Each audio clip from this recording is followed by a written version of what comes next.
all of them have been united in the face of the responsibility to defend the homeland. All the necessary decisions were taken as promptly as possible in the light of this danger.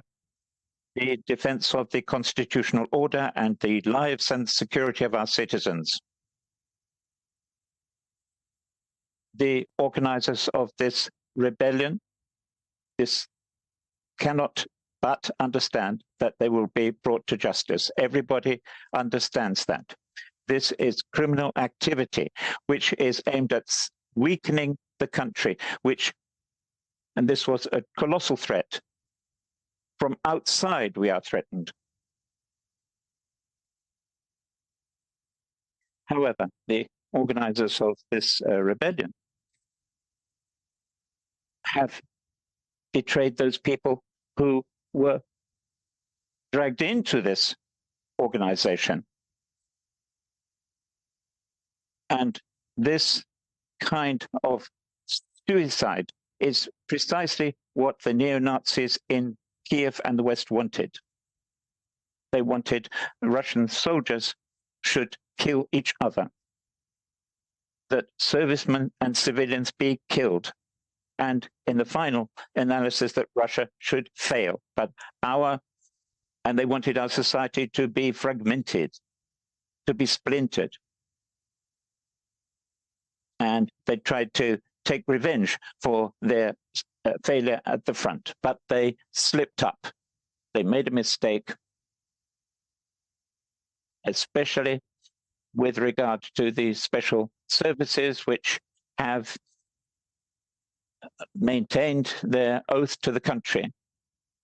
The courage, the self-sacrifice of these organs, these bodies, have saved Russia. At the same time, we know that the overwhelming majority of the Wagner company are also patriots of Russia. They have shown their courage in defending Donbass and yet were encouraged to fight against their compatriots. And by turning back, they avoided further bloodshed. We have to think about the people who actually decided to do this, to make this step, which would have had tragic and devastating consequences for the country, for Russia as a whole. I should like to thank those commanders and soldiers of the Wagner private company who took the right decision to stop and go back and prevent bloodshed.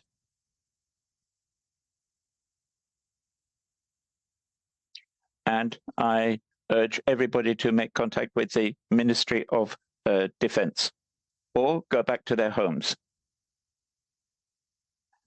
This promise will be fulfilled. I repeat, it is the choice of each of you, but it will be a choice of the warriors of Russia who have acknowledged their fault. President Lukashenko should be thanked also for his role in all this in order to achieve a peaceful resolution. It is the patriotic duty of everyone, the patriotic feeling of everyone, which has saved us and has saved the country as a whole. Thank you. Okay, so that's Vladimir Putin speaking for the first time publicly in a couple days now since the negotiation to get the Wagner Group to turn around, to get to Yevgeny Prigozhin to go to Belarus. And we learned a lot from what he was staying there. And I don't believe that was live because it started in a freeze frame and it ended in a freeze frame. Any kind of blackmail is doomed to failure. That he will hold the organizers accountable. They will be brought to justice. He called it criminal activity. He said it was a threat to the country. They slipped up and they made a mistake with the security services. He thanked the individual members of the Wagner Group who turned around and left and decided, as he said, not to shed any more blood. He urged them to contact the Ministry of the Defense or to go home. He said it's the choice of each of you, essentially join the Russian army or go home.